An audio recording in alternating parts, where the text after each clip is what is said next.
Welcome to Snoozecast, the podcast designed to help you fall asleep. We'd like to thank our listeners. If you enjoy our shows, please write a review on the Podcasts app. Also, share us with a friend. Find us on snoozecast.com and follow us on social media and wherever you listen to podcasts. This episode is brought to you by our Patreon supporters and by True South. Tonight, we'll read the Juno, a Snoozecast original. In this story, an unexpected guest causes a stir aboard a tall ship bound for Antarctica. Told through journal entries written by the ship's fictional navigator, this tale is inspired by the Ross expedition. The voyage lasted from 1839 to 1843 and made substantial contributions to the fields of botany and zoology. It proved to be the final significant voyage of discovery, powered only by sail.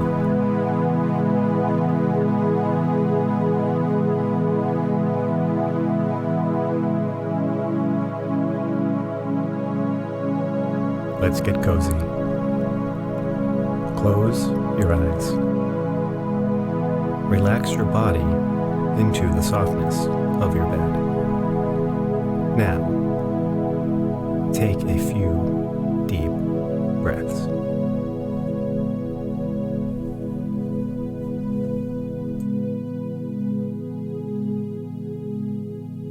The Journal of Navigator Robert Gray, September 9th, 1839.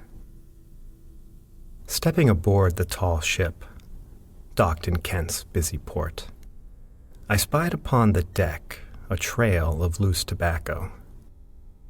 Past mortars and soaring masts, I traced the winding strand to its creator, the ship's captain, his peak coat freshly pressed and buttons of gold beckoning, wearing a defiant beard, packing an ornate pipe with such reverence that he only took notice of my presence after I announced myself in his quarters. A stitch or two is in order for your pouch, unless, Captain, the price of tobacco unconcerns a man of your station. He did not waver from his task, but instead offered this reply: presumption concerns me. And thus, I had introduced myself to Captain Whitney John Adams, officer of the British Royal Navy. His presence on this vessel hinted at the historic endeavor before us. Should there exist a range so inaccessible, or islet so wild, that would remain untrammeled by Adams, it has not yet been committed to the topographical record. But perhaps my levity had been misplaced. Thus it was, I resolved to, as if for the first time, make the captain's acquaintance.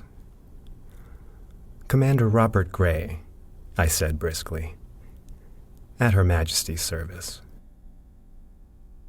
Captain Adams drew a match, struck it deftly, and lit the tobacco packed in his pipe, made of whalebone, I noted. Courage, Commander, is the only trait I require of you on this expedition. Has the commander borne witness to the beauty of Apollo revealing a fractured horizon of frozen glass? Or transmuted the experience of sailing silently past blades of ice shearing from gnashing waves into thoughts, persistent, yea, weak in the light, though fearsome at night, whose presence inflicts repulsion and attraction upon one's consciousness in equal measure? Or stood in wonder amid a desolation so complete latitude ceases to exist. Moreover, hath the commander, unchallenged by terror, set a course, time and again, through ice, merciless, cruel, and unending? I affirmed I had not. Perhaps ye shall. The captain puffed on his pipe, thrice, using clipped breaths. We are 2 years' sail away from landing on what shall be Her Majesty's southernmost shores. Are you acquainted with the earth's extremities? 'Tis a perpetual tempest, and an equally storm-tossed crew shall be the Juno's salvation. I assured him I was of able body. Adams lowered his pipe. Ice breaks bodies and hulls alike. A foreboding descended. Sensing that my employ on Adams's vessel may soon be nigh, urgently, I revealed an erstwhile assignment of some note. He then tapped his pipe, haltingly, in the Spartan quarters. My judgment, Commander, was premature and prejudiced. One must regard the crew with a Socratic skepticism if this ship is to hold. But unrelenting discernment does cloak the virtues of fortitude and dauntlessness. The 5th frigate Victoria is well known for her exploits. I've heard the tale before, but never has it been told to me by a witness to the combat. Plainly, I told Adams of my role in the Victoria's rescue of the HMS Skipwith so many years ago. I reported to him the tale's briefest version, having honed several accountings, varying in length and melodrama, through the years. With landfall being 400 miles due east and claimed by the enemy, the cannon fire of 41 ships roared in the vast ocean. A barrage dismasted the Skipwith, located a few lengths off our starboard. Mortally becalmed, the broken boat drifted toward the French fleet and oblivion. The victorious captain, God rest his soul, broke the line and set course to aid the wounded crew. Across the waves, a French ship severed herself from the line and billowed toward the Skipwith. A gunner at the time, I was among those who orchestrated a chorus of gunfire. We exchanged broadsides. At close range, cannon smoke prevailed, but when it lifted, the Skipwith had survived, and the Victoria's crew had proven beyond doubt their ship was worthy of its conquering namesake. Henceforth, I was something much closer to a confidant and less a nuisance in Captain Adams's private estimation. Adams stood, his pipe still smoldering. A quarterdeck and another introduction await, he said. Clean light knitted our brows as Adams and I left the cabin.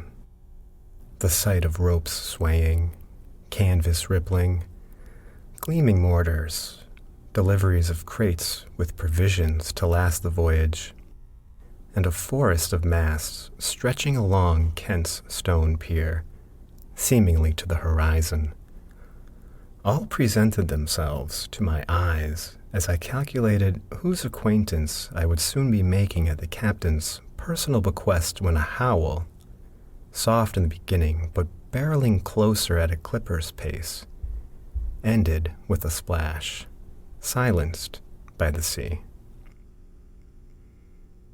Adams and I peered over the deck. There in the water a crew member surfaced, very much agitated.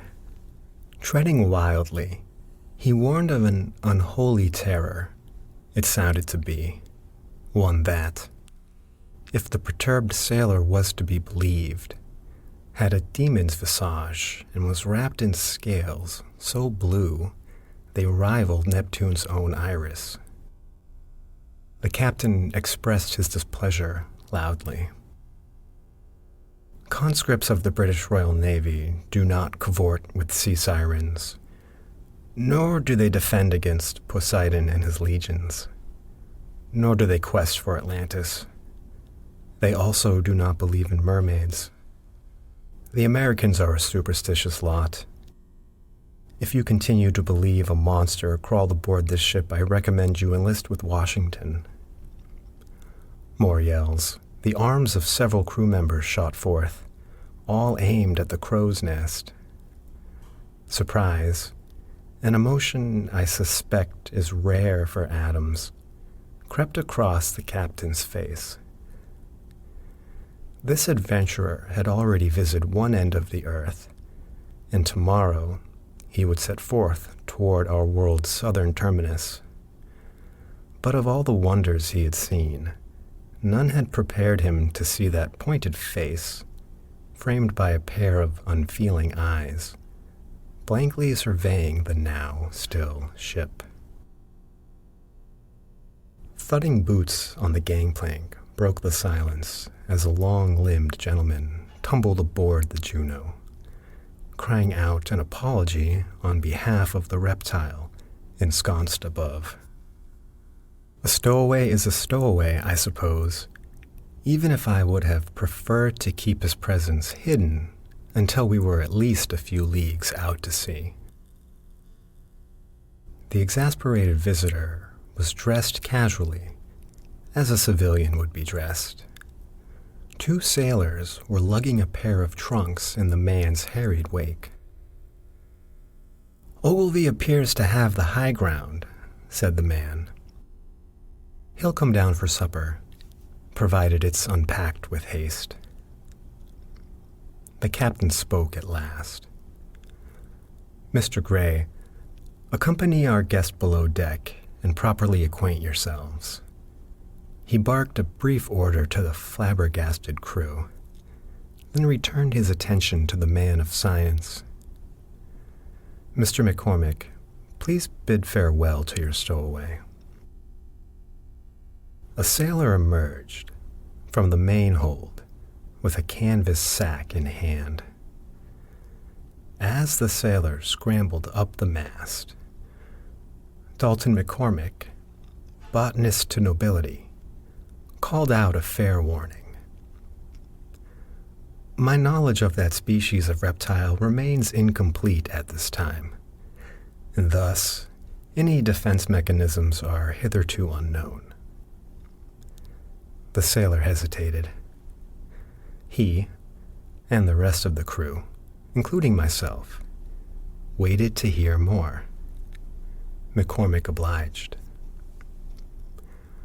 Some creatures of the animal kingdom are well armed as any soldier would be, albeit in such a way that's fit and proper, ecologically speaking. The ship was silent now, awaiting McCormick's next words.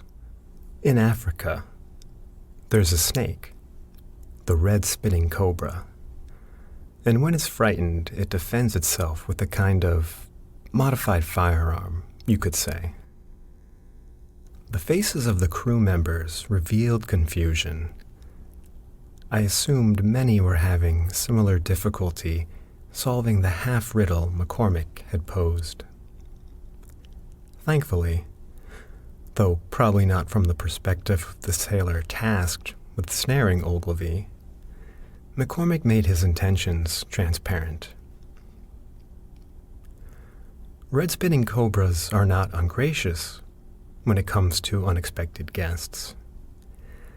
I found they offer many opportunities for intruders to take leave. Often, the sound of one hissing or the sight of one's flared hood warns away most all soon enough. But it does have an additional deterrent in its arsenal. At this moment, not only was the Juno's crew listening intently. But so were the crews of her neighbor vessels. Once, years ago, I was headed to Luxor, following the path of the Nile, and my party stopped to camp for the evening. After dinner, our cook retired to his tent. Away from the firelight, we heard his footfalls grow quieter, and then a mortal wail. Victuals were flung, rum spilled, sand kicked up. Some of our party believed a skirmish was underway and dove for their firearms. I remember seeing the horses rise up in fear, kick wildly in the flickering light, and then break free, fleeing across the desert. Then someone shouted there hadn't been an attack, and stillness returned to the oasis as swiftly as the frenzy had not moments before. Members of the party who hadn't set off after the horses carefully made their way to the cook's tent. The party's security detail, a former soldier who saw combat in the Napoleonic Wars, approached while simultaneously motioning us to keep a distance. The soldier's hand drew back, and the tent was opened.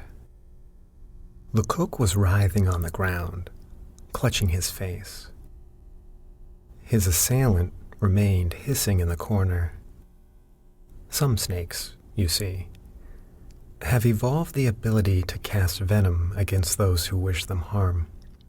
Presently, some in my profession are debating whether other exotic creatures, such as the blue iguana before you, are capable of similar violence. Captain Adams, who had been listening as intently as his crew, awoke from the story's spell first. "Climb," he bellowed. The sailor hesitated, but resumed his creep to the crow's nest. Tentatively, he entered the space, and, with much relief, reported the beast had fled, undetected, likely during McCormick's tale. Irritated, Adams turned to the botanist, informed him the iguana would be jettisoned before daybreak, or McCormick himself would be. It would be for cause, he noted. The Juno is outfitted for 67 crew members, not 68, you understand. With that, the captain excused himself. I then accompanied McCormick to his modest quarters. As the ship rocked, held by a gentle swell, McCormick delighted in the rough song drifting inside. The medley of sound had the creaking joints of the ship, the slap of rope against the deck, the clank of metal instruments, and even, faintly, the soft cluck of chickens from a market nearby.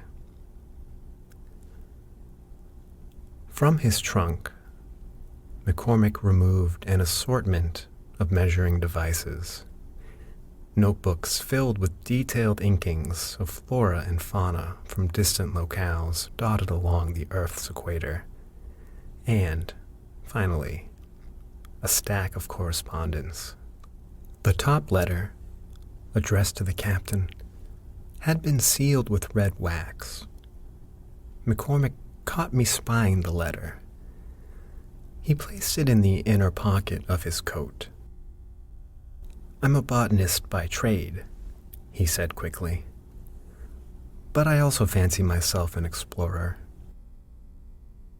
He regaled me with tales of previous expeditions, spending an inordinate amount of time detailing the taxonomic differences of the various species he had encountered during his travels.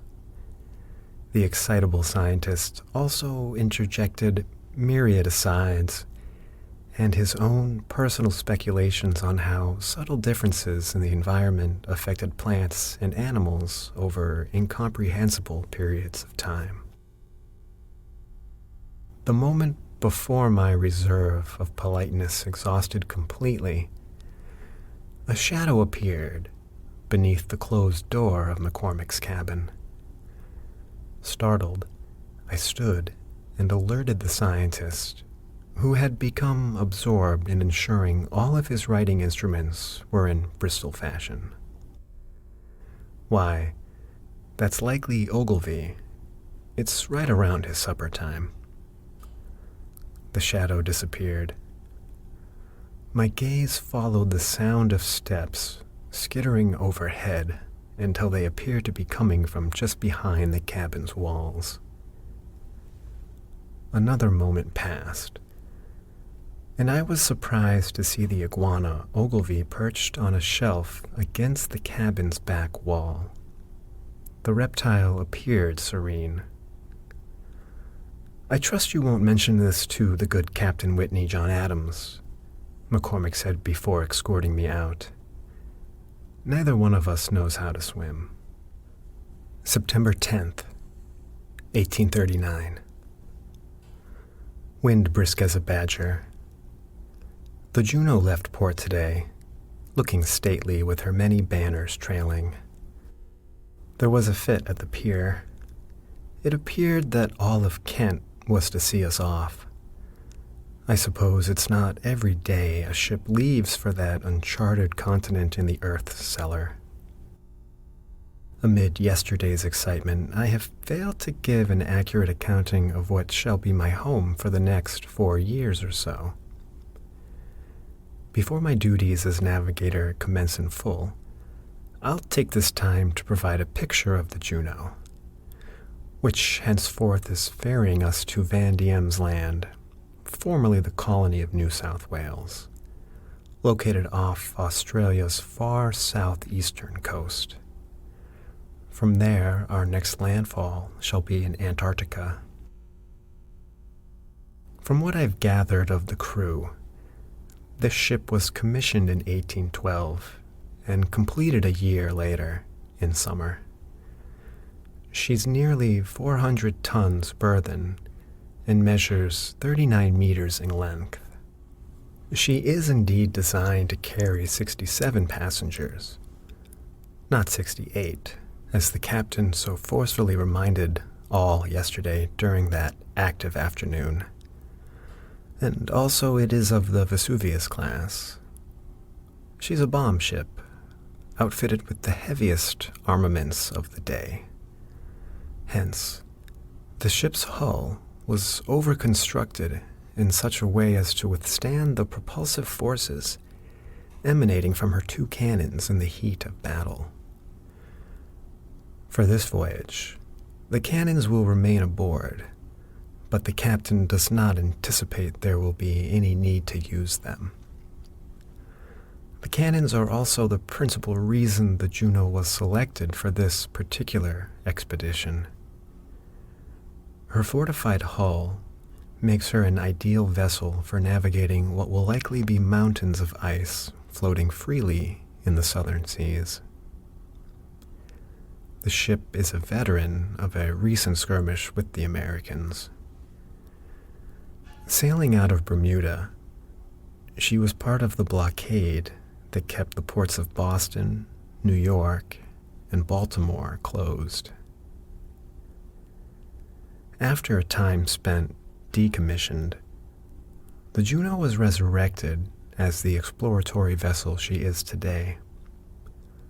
Her inaugural voyage brought her to Hudson Bay in Canada's northern tundra.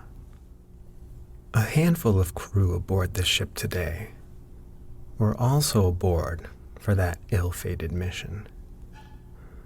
Of the 4 or so sailors I approached, 2 ignored my queries completely. 1 cursed, and 1 only muttered something about the ice growing closer and colder and closer, and yet even colder. I believe those sailors may be daft to once again board this ship, which is bound for an even more remote and still more hostile region. Perhaps this captain inspires a measure of devotion heretofore unheard of. September 12th, 1839. We make sail at a hearty pace. I must report that as a crew we have fallen into our roles, and our days aboard the Juno have taken on an air of predictability, but one that shall likely change once we begin to catalog the wonders as our destination nears. Work begins at dawn. Captain Adams prefers to take stock of the day's activities at his earliest convenience. Along with some of the ship's other officers and high-ranking crew, these briefings feature conversation and action on a variety of the issues presently facing the voyage. Reports on atmospheric conditions, past and present, supply levels, repairs both ongoing, preventative, and planned, and even the daily menu are all shared, commented upon, and either approved or amended before being filed away for tomorrow's update. Often, the captain will briefly detain some of the officers or crew at the conclusion of the meeting, should he require additional information or to offer praise or criticism regarding any one particular initiative that strongly attracts his attention. McCormick tells me he has yet to receive an invitation to these morning briefings. My days have been spent reviewing all of my instruments and notes. It has been tedious. He conferred upon me just last night. I assured him the agendas of those morning meetings were sufficiently devoid of excitement, and that he should welcome the time to use as he saw fit. I also informed McCormick, given what I know about the captain and his proclivity for efficiency in all things, that he would soon enough become an integral part of those meetings, once Adams deemed his presence necessary. The captain has refused my invitation to speak. I believe his reluctance in agreeing to a meeting may be related to the events of my first day aboard the ship, he protested. I inquired about the condition of the cold-blooded stowaway. McCormick shared that Ogilvy, much like the rest of the crew, had also fallen into an easy routine. On sunny days, the iguana would creep up the rigging to one of the booms. There it would rest where a slight indentation in the wood provided a smooth resting place for the reptile. On overcast days, the creature remained in McCormick's cabin, curled up behind a wool scarf located on the top shelf of the botanist's library. Warm air from the stuffy hold gathered near the top of the cabin, offering a cozy place for the animal to rest and hide. The sun is low over the horizon now, a glowing red orb drifting down. Soon, I shall join McCormick and possibly the captain, depending upon his mood, for dinner. I'll likely return here, light the lamps in this small space, and review tomorrow's course.